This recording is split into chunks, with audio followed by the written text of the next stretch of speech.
Grade 3, good morning. Today we're doing a new lesson on page 91. He is my brother. I'm going to read it so you know how to read all the words. Once upon a time there was a small hill. A path went up the hill. It went through thick and lovely woods of pine and fir trees. Woods are small forests when it's written like this, with a plural. People often walked on it to a holy place.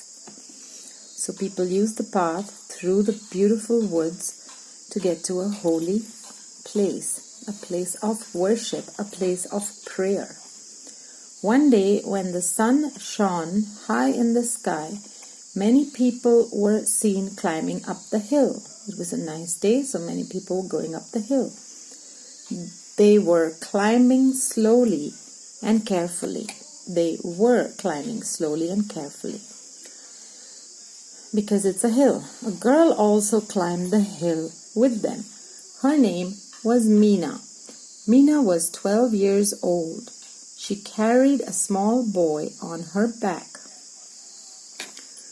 He was 4 years old. His hair was curly.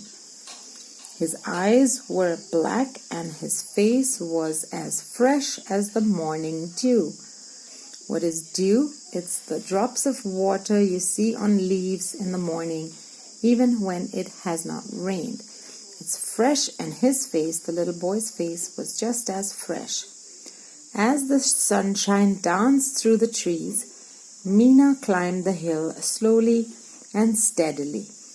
Listen to how I'm saying climbed. The B sound is quite silent. Mina climbed the hill slowly but steadily. To climb something steadily means at the same rate, to keep going. Mina was happy. The boy was also happy. A man in the group looked at Mina. He felt sorry for her because she was carrying this boy. He asked her, "My child, why are you carrying a boy on your back? Don't you feel his load? Don't you feel his weight? Don't you feel how heavy he is?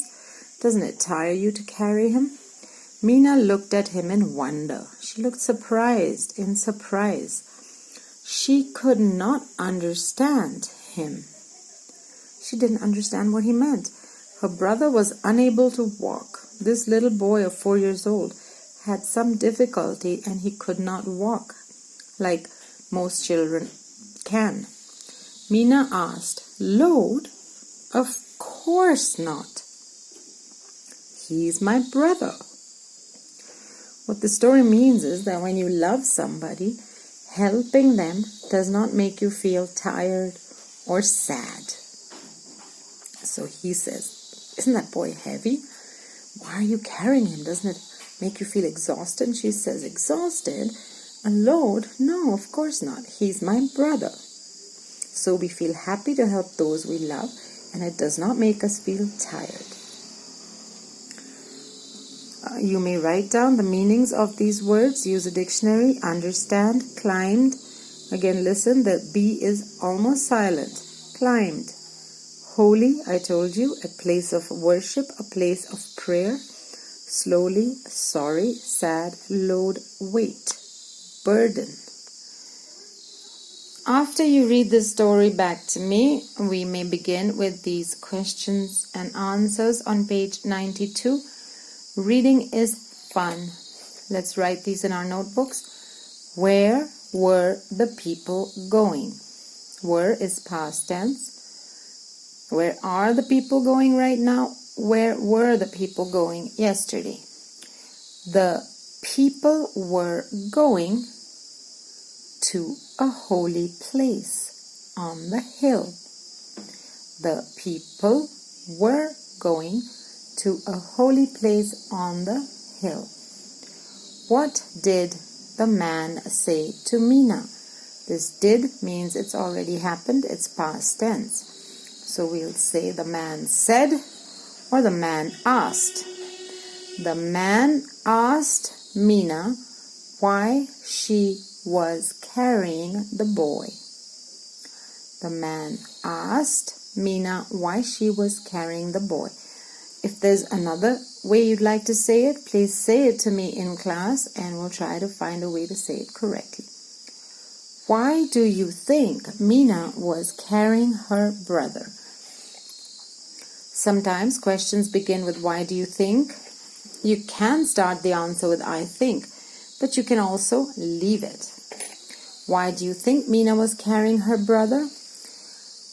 I think that Mina was carrying her brother because she loved him and wanted to help him.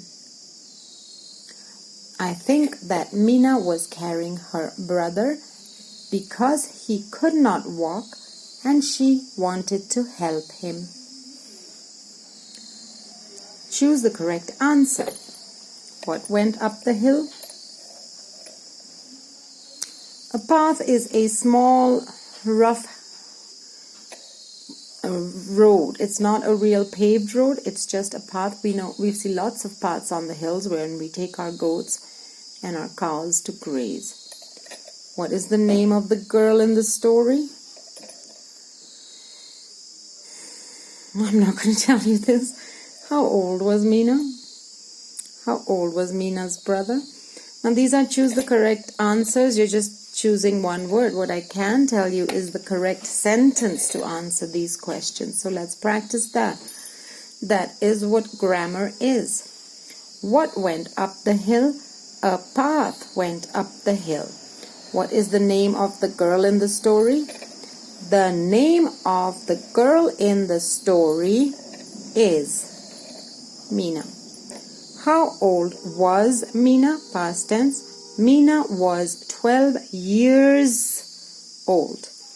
How old was Mina's brother? Mina's brother was 4 years old.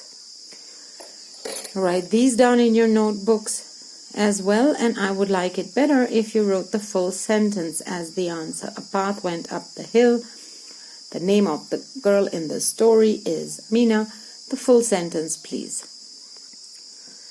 After you've done that in your notebooks, let's go to Let's Write. Fill in the blanks using the correct words from the ones that are given in this blue box. This exercise also to be done in your notebooks. I do not check textbooks, so I need everything in the notebooks. Question 1. The boy fell in the... Well, let's look at the words. The rat is a small animal. To sip means to take small gulps of a drink. I sip my tea slowly when it is hot. We know what a box is. A rug is a small carpet that we put on the floor. A cot is the bed that a baby sleeps in. A den is the home of a lion. A pit is a hole in the ground. Okay? Like that. So the first one, the boy fell in the pit. Question 2, I sip hot milk. Question 3, the kid is in the cot. My toy is in the box. Then on page 93, we continue. The lion is in the den. The cat runs after the rat. I sit on the rug. After you've done this exercise in your notebooks, you can always pause this video while you're working and come back and restart it. You can check the time so you know where to start it from.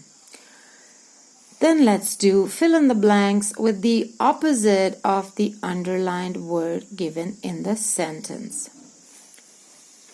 The rat ran in, and the opposite of in is out.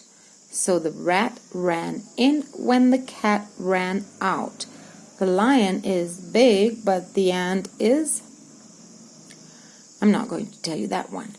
The giraffe has a long neck, but owls.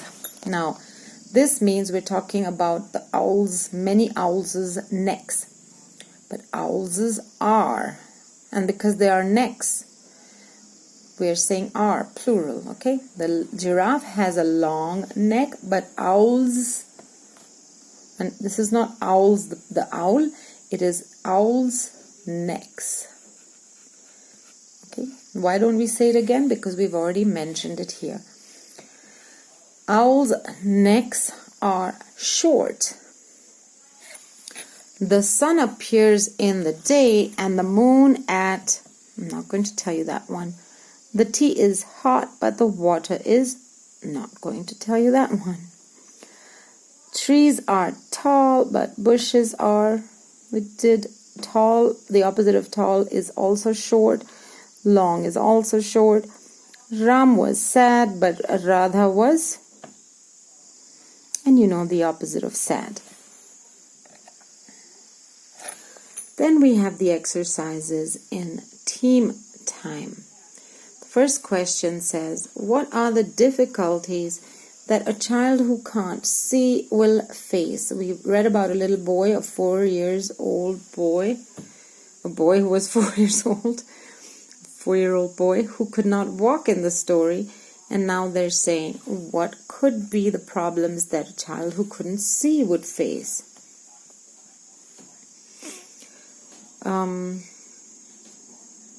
How shall we answer this? Let's do one thing. Let's draw a child. Let's make a drawing of a child who cannot see. And then let's make little thought bubbles. This is in your notebooks too, so you'll make a little thought bubble. And you can write what he feels or she feels. My name is Rahul. I cannot see. It's very difficult for me too. And you're going to do this exercise for me yourselves as a drawing. Would you help a child who can't walk to school? Yes, I would help a child who couldn't walk to school. How could you help such a child and make the child feel part of your group? Well, you do that very well. You don't really have to write these. These are questions that we discuss. The one thing you can do is make this drawing of the child that cannot see and make that thought dialogue bubble and write as if he's or she is thinking.